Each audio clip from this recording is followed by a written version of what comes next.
Yes, ma'am. Tingin lang po ng ma'am, any statement regarding po sa event po natin Well, ngayon? tayo po ay nandito ngayon sa Marikina. Represent po natin si Senator Bong Revilla para sa ating distribution dito. Katuwang ko po of course ang ating kongresista, Congresswoman Stella Kimbo.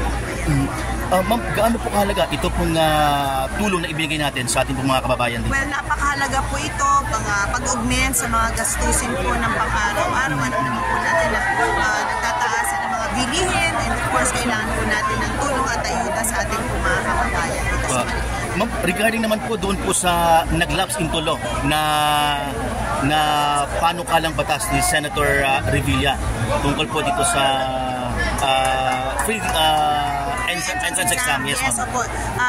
Nag-lapse into law ng isang batas na ang principal author ay si Senator Bong Revilla. Ito po yung may kinalaman sa pagbibigay ng libreng entrance exam sa mga private colleges.